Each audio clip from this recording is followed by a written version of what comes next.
Okay, students, so this chapter is all about towns, traders and craftspersons. Traders who were coming here to there for trading, and the craftsperson who were doing their different crafts. तो मैं आपको line by line तो नहीं समझा रही हूँ, but I am giving you a brief. So this is being recorded as well now, so this will be uploaded and shared with you all. Whosoever has attended the class can give some time for this summary. Okay.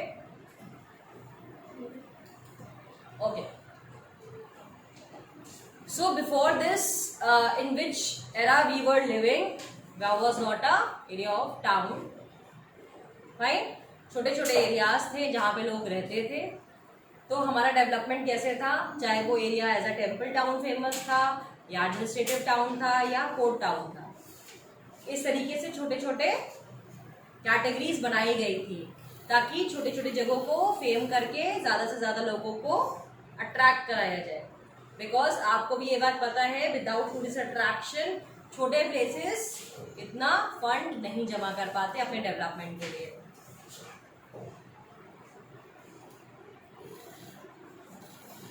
On this page administrative centres, यहाँ पे description है Rajarajeshwara temple का, which was build by Rajaraja Chola. इस मंदिर के जो architect थे वो थे कुंजरा मल्लन राजराजा पेरुनताचन. इनका नाम मार्क कर लीजिएगा because that is important. It can be your one word one question MCQ. Who was the architect of Rajarajeshwara temple. यहाँ पे क्या था, मंडप था जहाँ पे राजा बैठते थे, वहाँ उनके दरबारी बैठते थे, जहाँ से सारी चीजें होती थी. साथ ही में उसका एक बैरक होता था जहाँ पे आर्मी बैठती थी. इस टाउन में ये जो एरिया था एडमिनिस्ट्रेटिव टाउन, वहाँ पे एक एरिया था जहाँ पे सामान बिक रहा था, अनाज बिकता था, मसाले थे, कपड़े थे, ज्वेलरी थी. पास में टैंक्स थे, वेल्स थे, और जो यहाँ के जो सालिया वीवर्स थे, सालिया वीवर्स और उरैयू, ये क्या कर रहे थे, they were busy in making cotton. दो टाइप के कॉटन थे, एक फाइन कॉटन था, एक कोर्स कॉटन था. Fine cotton was meant for the kings and the coarse cotton for the people. और ये कॉटन बना क्यों रहे थे, फॉर फ्लैग्स. आपको पता है कि मंदिरों के आसपास बहुत सारे झंडे लगाए जाते हैं, तो ये उसके लिए बन रहा था. Next is temple towns and pilgrimage center. So there are some names like Thanjavur. Temple towns जहाँ पे एक बड़ा मंदिर होता है जहाँ पे ज़्यादा से ज़्यादा लोग जाते हैं. दूसरा है pilgrimage center जहाँ लोग तीर्थ करने जाते हैं, है ना. At a certain age people used to go for the pilgrims. चार धाम यात्रा बोल लीजिए या कुछ भी, जो जिसके लिए जो तीर्थ हो, जिसको वो बिलीव करते हो. तो टेम्पल टाउन्स में क्या होता था, ऑलमोस्ट राजा एक मंदिर बनवाते थे जो कि बहुत रॉयल मंदिर होता था, जिसमें बहुत सारे देवी देवता होते थे जिसमें को वो मानते थे. That is open for all, जिसमें लोग आते थे, लोकल लोग भी होते थे, बाहर से भी लोग आते थे, डोनेशंस देते थे, फंड्स देते थे, जिन फंड्स की वजह से वो टेम्पल टाउन ग्रो करता था. आप अगर अभी भी किसी टेम्पल टाउन में जाओगे तो you can find facilities are increasing day by day, है ना. पहले शायद चेंज करने के लिए जगह नहीं हो या सोने के लिए जगह नहीं हो, बट अब किसी भी टेम्पल टाउन में जाओ, चाहे वो वैष्णो देवी की यात्रा हो, चाहे वो लोकल किसी एक छोटे से एरिया की यात्रा हो, वहाँ पे भी आपको सारे चीजें मिल जाएंगी देखने के लिए, है ना. You can go for having food, you can go for having tea stall, रुकने के लिए लॉजेस मिल जाते हैं, धर्मशाला मिल जाती, सराय मिल जाते, सब कुछ मिल जाता है. कनेक्टिविटी हो गई है. So that is the development of temple towns. So this is a bronze idol which has been made by lost wax technique, जिसके अंदर वैक्स फिलअप किया जाता है और उसके ऊपर एक मिट्टी का कवर करके उसको पका दिया जाता है, बाद में वैक्स को पिघला के निकाल लेते हैं. So that is why it is called as lost wax technique. Then here are some names of temple towns. यहाँ पे लिखा है Bhilla Swamin which is in MP, Somnath in Gujarat, then Kanchipuram and Madurai in Tamil Nadu, and Tirupati in Andhra Pradesh. These are the names of examples of temple towns And then we have some names of pilgrimage centers like in Vrindavan, which is in Uttar Pradesh, and Tiruvannamalai. And then we have the Ajmer also. Ajmer is also famous for the tourist attraction. Ajmer में जो दरगाह है वो ख्वाजा मोइनुद्दीन चिश्ती की है. That is not a temple. This also a temple. वो अलग चीज है, वो पुष्कर मंदिर है, वो एकदम अलग है. राइट. सो यहाँ पे ख्वाजा मोइनुद्दीन चिश्ती की दरगाह है जहाँ पे हर क्रीड के लोग यानी हर कम्युनिटी के लोग पहुँचते हैं. Then we have the network of small towns. Small towns में क्या होता है, छोटे छोटे जो बहुत छोटे नगर होते थे वहाँ के लोग अपना जो भी वहाँ का स्पेशलाइजेशन होता था उसको उगाते थे. उसके बाद बड़े टाउन में आते थे उसको सेल आउट करने के लिए, जहाँ पे एक मंडी लगी होती थी जहाँ पे वो डिफरेंट चीज़ें लेके आते हैं और उसको सेल आउट करते हैं. साथ में हाट लगती थी, मेला टाइप की चीज़ें होती थी जहाँ पे वो अपनी चीज़ें सेल आउट करते थे. डिफरेंट जो कारीगर होते थे वो भी आते थे कि अगर किसी को अपना, जैसे उसमें तो महल का कॉन्सेप्ट था, मंदिर का कॉन्सेप्ट था, तो जो स्किल्ड क्राफ्ट पर्सन थे वो भी आते थे, जिसमें one of the categories are potters, oil pressers, sugar makers, toddy makers, smiths, stone masons, ये सब वहाँ पे आते थे. If a person is looking for some expertise. ठीक है, तो वहाँ पे ऐसी चीज़ें होती थी. सामान क्या क्या बिकता था? Horses, salt, camphor, saffron, betel nut and spices like pepper. तो कैम्फर हो गया आपका कपूर, सैफरन हो गया आपका केसर, बीटल नट हो गया पान, और मिर्च बहुत फेमस थे उस समय की. देन यहाँ पे सामंत सिस्टम जो था, ये जमींदार होते थे उस एरिया के, तो वहाँ पे क्या करते थे, ये लोग टैक्सेस लगाते थे. जो भी जगह बहुत फेमस हो जाती थी वहाँ पे लोग टैक्सेस लगाना शुरू कर देते ताकि लोग आए, तो टैक्स के थ्रू भी पैसा उनके पास इकट्ठा हो जाता था. उस टैक्स को फिर वो यूज करते थे डिफरेंट चीजों में.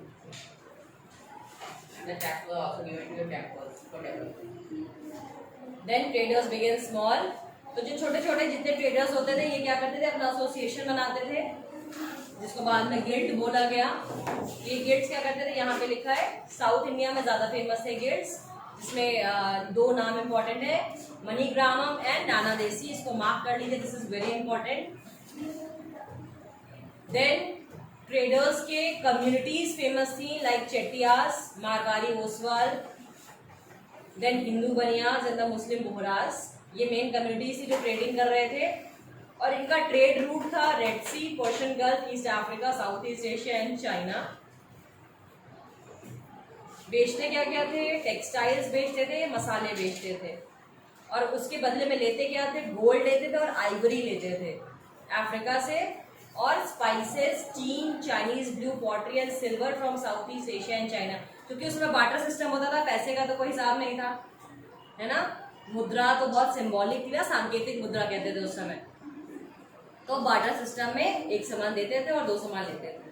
करेक्ट. क्योंकि ये सब लग्जरियस आइटम थे, तो ये बहुत महंगे आइटम थे, तो इनके बदले में उनको काफी सामान मिल जाता था. The thing article मैं पैराग्राफ में जिसके बारे में बता रहा हूँ उसमें हुंडी नहीं था. क्या नहीं था? हुंडी. हुंडी का कॉन्सेप्ट था, लेकिन वो कुछ लोगों ने शुरू किया था. हुंडी कॉन्सेप्ट तो आज भी है. आज भी आप पुराने एरियाज में जाओ तो आपको हुंडी ही मिलेगी, लेकिन हुंडी बाद में डेवलप हुई. हुंडी का कॉन्सेप्ट ही बाद में वापस आया था. ओके, ये ईस्ट एरिया का था. वेस्ट एरिया में कौन कौन फेमस थे? Arabs, Persian, Chinese, Jewish and Syrian Christian traders. इनका भी मेन जो सेल आउट आइटम्स था वो था स्पाइसेस एंड फ्लोर. स्पाइसेस में they were sending pepper, cinnamon, nutmeg, dry ginger, और बदले में क्या करते थे, अपने लिए हॉर्सेस लेके जाते थे, क्योंकि अरबी घोड़े बहुत फेमस होते थे उस समय. ठीक है. तो here we were studying crafts and towns. जितना मैंने बताया था सबको समझ में आया ऑनलाइन स्टूडेंट्स? Yes ma'am. कुछ डिफिकल्ट इसमें कोई डाउट है आपका, प्लीज पूछिए. अगर आपको अभी तक में कोई डाउट है तो पूछिए.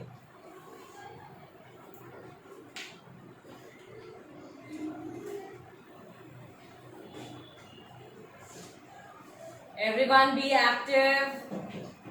जितने भी इंपॉर्टेंट नेम्स हैं, कम्युनिटीज के नाम हैं, एग्जाम्पल्स हैं, सब मार्क करते जाइएगा. If you all are clear, so I can move ahead with the chapter. Yes? Yes, ma'am. Okay. Now, the crafts in town, the craft persons of Bidar were so famed for their inlay work in copper and silver that it came to be called Bidri. तो पहले के time में जो craft थी copper और silver के बर्तनों पे जो काम होता था, नकाशी होती थी, उसको कहते थे Bidri work. The Panchalas or Vishwakarma community consisting of goldsmith, bronzesmith, blacksmith, masons and carpenters were essential to the building of temples. ये जितने लोग हैं विश्वकर्मा लोग, पता ही है आज भी वो कम्युनिटी एग्जिस्ट करती है, विश्वकर्मा पूजा होती है. Yes, ma'am. क्या बेटा? उस समय यही बर्तन चलते रहे होंगे. हर एक एरा में एक पर्टिकुलर धातु जो होती थी, जो मेटल होता था, वो फेमस होता था. Correct? Black Smith, gold Smith क्या होते थे? सुनार. ब्रॉन्ज स्मिथ जो तांबे में काम करते थे. ब्लैक स्मिथ जो कोयले का काम करते थे. मेसॉन्स बढ़ाई वाला काम. कारपेंटर वही लकड़ी का काम करने वाले जो थे. ये सारे लोग मंदिर बनाने के लिए स्पेशली जाते थे काम करने. They also played an important role in the construction of palaces, big buildings, dams and reservoirs. Similarly, weavers such as the Saliyar or Kaikolars emerged as prosperous communities, making donations to temples.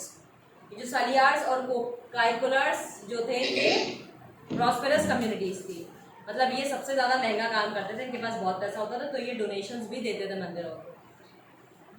Some aspect of cloth making like cotton cleaning, spinning and dyeing became specialized in independent craft. तो ये नया उस समय एक कला बनी थी कि जो कॉटन के सफेद कपड़े होते थे उनको रंगना, डाई करना. ठीक है, उसमें सफाई होती थी. पहले क्या था, जो जैसे कपड़ा निकलता था. कॉटन कैसे बनता है बच्चों? Ma'am, by the cotton cotton plant. plant. Ma'am, the cotton plant food was taken and they are cleaned firstly and then they are weaved in a machine, a proper machine. Machine होता नहीं है. Processing cotton. And then it goes, then they have worked for time. क्या बच्चों? First तो दूध में निकालते हैं. आज रमेश तुम जमीन में गिर गए हो क्या बेटा? नहीं कर रहा, जमीन में गिर गया. हमें लेटा हुआ है. अरे बेटा अभी तुम्हारे लिए हम खाना वाना लेके पहुंच रहे हैं.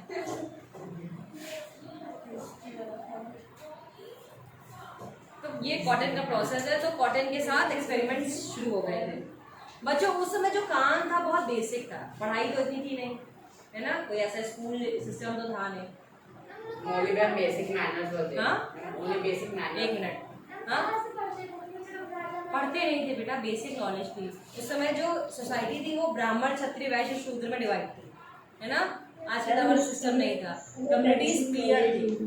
And in the Gurukuls they were teaching them basic manners. तो जो राजा थे उनके बच्चे अपना स्किल सीखते थे ना, युद्ध करना, उसके लिए क्या क्या जरूरत था वो सीखते थे. जो ब्राह्मण के बच्चे थे वो अपना पढ़ाई करते थे, उनका काम था पूजा पाठ की सारी चीजें सीखना.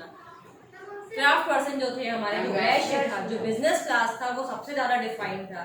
तो उसमें उनका काम था पैसे कमाना. तो ये क्या करते थे, क्राफ्ट डेवलप करते थे, है ना. कि आज हम ये नया नक्काशी सीख रहे हैं, हम ये काम सीख रहे हैं, उस पर उनकी कमाई थी. उसके अलावा कुछ नहीं था. हमने कहा ना बहुत सटल प्रोफेशंस थे, इस वजह से उतना ही काम होता था. शूद्र का काम था सबकी सेवा करना. क्लियर है? सोसाइटी तब में और अब में बहुत अंतर है. There are more jobs. More jobs and number of jobs. ये देखो, ये शॉल का एक बॉर्डर दिखाया गया है, कैसे लोग शॉल पे बारीक काम करते थे. भाई मुझे नहीं आता कैसे करते थे, कोई shop. Ma'am, you can go ahead and buy that thing. Okay, now we are gonna see the different places with the closure view. That is Hampi, Masulipatam and Surat. ये मेन हब होता था उस समय, जहाँ पे industries थी, mills थी, काम होता था. ठीक है. तो architectural splendour of Hampi. Hampi is located in the Krishna Tungabhadra basin, which formed the nucleus of the Vijayanagara Empire, founded in 1336. Mark करिए लोकेशन इसकी. The magnificent ruins at Hampi reveal a well-fortified city. No mortar or cementing agent was used in the construction of these walls, and the technique followed was to wedge them together by interlocking. तो ये जो structure तुम्हें दिख रहा है हम्पी का, architect जो दिख रहा है तुम्हें, यहाँ पे कोई सीमेंट ईटे के ऊपर ईटा सीमेंट से नहीं जोड़ा गया है। क्या टेक्निक थी? इनकी टेक्निक का नाम था इंटरलॉकिंग टेक्निक, है ना। साथ साथ रख के उन्होंने अब जो भी इसके ऊपर किया हो, तो यहाँ पे इसलिए कोई मोटार यूज नहीं किया था उसके ऊपर जोड़ने के लिए। जो चीज़ें बनाते हैं जैसे आपके सीमेंट और बालू का जो मिक्सचर बनाते हैं, तब वो यूज नहीं हुआ यहाँ पे। हाँ, हम्पी हमारी उसमें आती है बेटा, यूनेस्को के जो हेरिटेज साइट्स हैं उसमें आती है हम्पी हमारी, क्योंकि बनी है ऐसी ना सी, बहुत डिफरेंट तरीके से काम हुआ। Architecture of Hampi was distinctive. The buildings in the royal complex had splendid arcs, domes and pillared halls with niches for holding sculptures. They also had well-planned orchards and pleasure gardens with sculptural motifs such as the lotus and corbels. In its heyday in the 15th-16th century, Hampi bustled with commercial and cultural activities.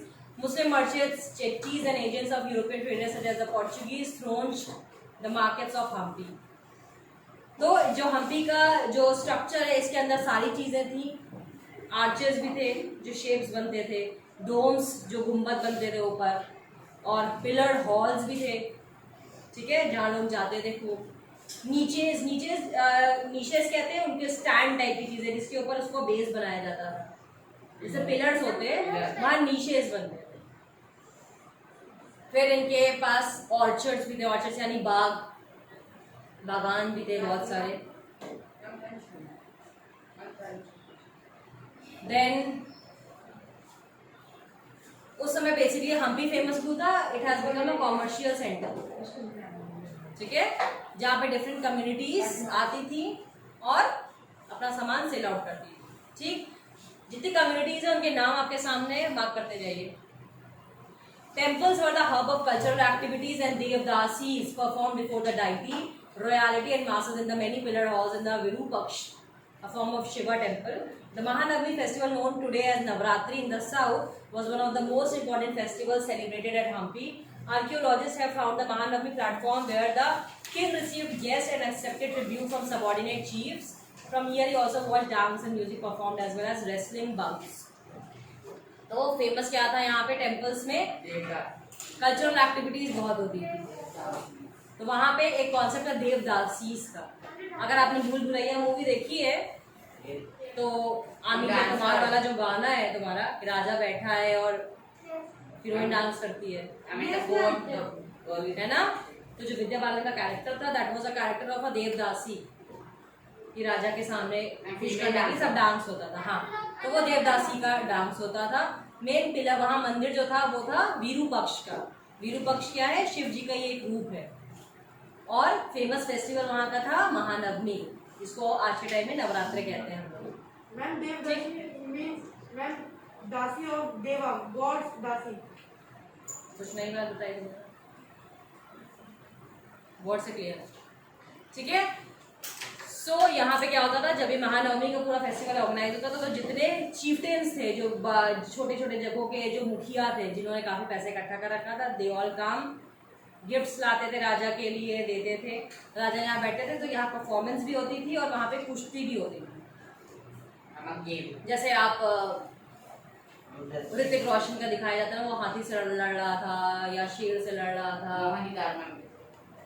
बच्चों मैं movies का इसीलिए आप लोग को बार बार देती रहती हूँ एक कॉन्सेप्ट, ताकि वो आपको याद रहे, है ना। दिखाते हैं कि क्या क्या चीजें चल रही होती है।